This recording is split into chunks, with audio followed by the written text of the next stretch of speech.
Arrest होने पर 7 वो लीगल राइट्स जो हर इंडियन सिटीजन को पता होना चाहिए।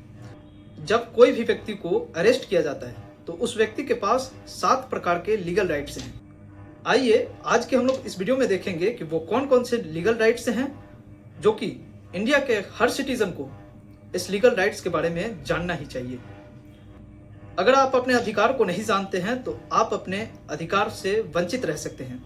अरेस्टेड पर्सन अर्थात जिस व्यक्ति को अरेस्ट किया गया है उस व्यक्ति का सबसे पहला अधिकार है कि वो व्यक्ति उस पुलिस ऑफिसर से पूछ सकता है कि गिरफ्तार होने का रीजन क्या है, आखिर किस वजह से हमें गिरफ्तार किया जा रहा है। ये इसका कारण पुलिस ऑफिसर को बताना पड़ेगा।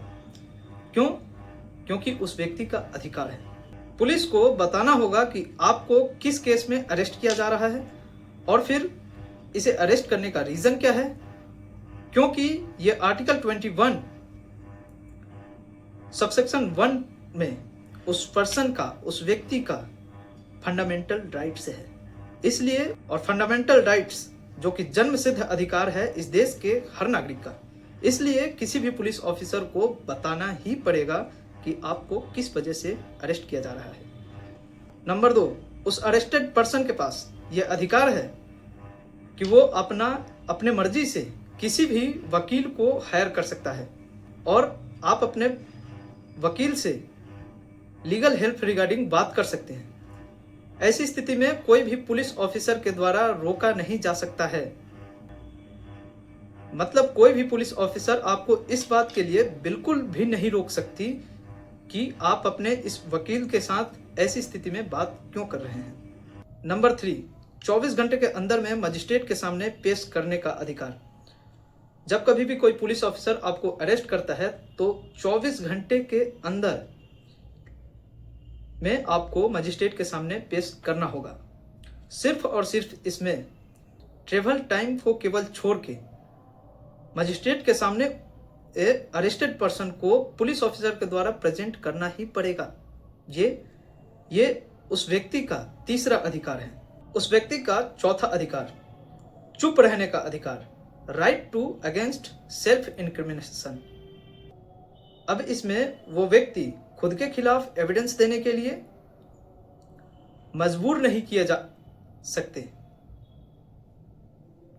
ये राइट आर्टिकल 20 सब क्लॉज 3 से आता है जो कि फंडामेंटल राइट्स के अंदर आता है, अर्थात ये राइट भी उस व्यक्ति का जन्म सिद्ध अधिकार है।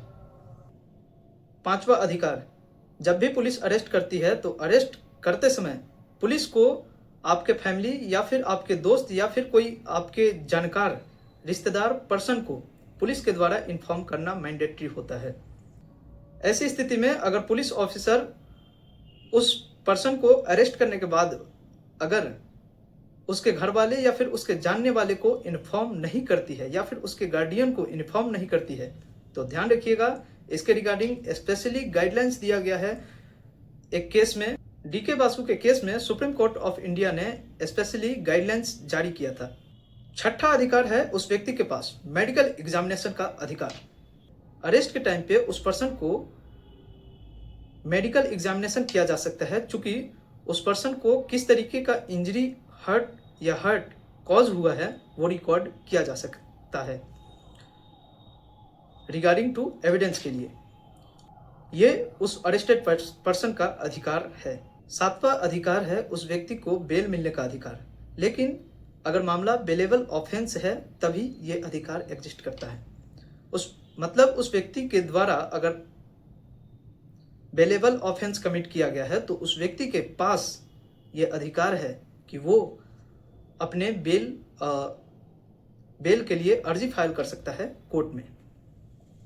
तो ये थे कुछ महत्वपूर्ण अधिकार जो हर व्यक्ति को पता होना चाहिए कि हमें अरेस्ट के बाद किस किस तरीके का हमारा अधिकार है।